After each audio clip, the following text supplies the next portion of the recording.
kar gre naprej zgodba in tle res, paralele so res presenetljive z biblijsko varianto, ne, ki je nastala seveda kasneje.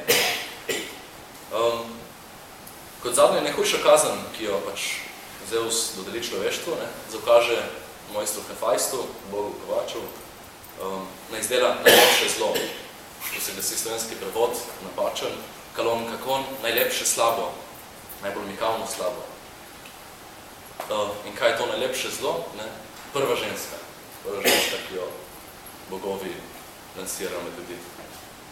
In ta del zgodbe, lahko beremo v Heziodovih delah in dnevih, se imenuje Pandora, prva ženska, ki jo Zeus poroči s Prometejevim bratom, Epimetejem, ne, prvim človekom, kot ga imenuje. To je cela paralela z Adamom in Evo na dlani. In vemo, ko gre zgodba naprej, in zopet tukaj obrat, krščanski obrat perspektive. Ne. Prva ženska, Pandora, potem mitu sabo prinese znano Pandorino skrinjico, jo odpre, nehote kaznuje ljudi z vsemi vrstami kazni, ne, pohleb, zavist, nečimernost, pri čemer, mislim, cela paleta, to, kar bo kasneje postalo kot 7 smrtnih grehov v tej skrinjici, ne, zbeži med ljudi, in ena ostane v skrinjici, ne, samo ena, ki jo Pandora le vsili uspe zapret, da ne bi zbežala med ljudi. Ne. In to zadnje zlo na dnu skrinjice je upanje.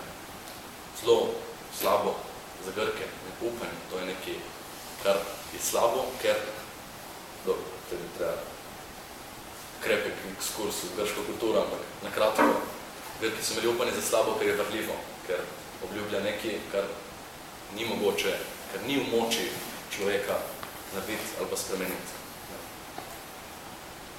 In pač Aishil, uklenjeni Prometej, tretja referenca, starogrška tragedija. Ne. Zaradi Prometeja se je slepo upanje naselilo v srca ljudi. Skratka, to paralelo se spostavilo zato, ker zelo težko je iti iz utečenih predstav, kakršnih jih imamo, še 2000 let krščanstva, ne da se spraviti z glave, niti z papirja, tako ne lahko. Ampak ravno obrat na grško perspektivo je mogoče omogočil, da je ta Lucifer tukaj zaživel v tem prometejevskem duhu. Ne več nasprotnik človeštva, ampak na drugi strani ravno prijatelj. Zakaj? Kako?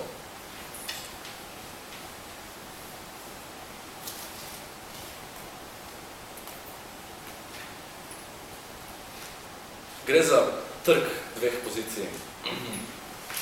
Eno vprašanje čutnosti, ne, in krščanska morala tukaj zelo jasno. Ne. Čutnost, estetika, vse, kar vleče človeka na to stranskost, ne, to je out, vse, kar je etično, kar vleče človeka v monostranstvo, je in. To je izhodiščno postavitev. Lucifer zamaje, ko ravno pravi, ne, estetika naj ima večjo vrednost kot etika. Ne. Nasloni se ne to, da bi znotraj, ko rekel, na polju, kjer bi izgubil tako naprej, ne, na polju dobrega in zlega, ne, če je Bog v tej zgodbi taki postavlja pravila, ampak izumi neka svoja merila. Ne. Svoja merila, estetska merila, po katerih se zoprstaviti ali pa izumiti nekaj novega. In ta gesta je zelo, se mi zdi, težka gesta, ampak ima svoje tudi, recimo temu, politične konotacije. Meni zelo ljuba avtorica Hannah Arendt, politična teoretičarka sicer, je vzpostavila ravno to. Ena izmed študij, ki je naredila, je bila ravno temu, da je poskušala pokazati problematičnost, ne, vprašanja politike, vprašanja estetike, ne, pokazati, kako je to dvoje paralelno natanko na eni točki. Ne pri enem, ne pri drugemu, ne, upanje ne igra nobene vloge.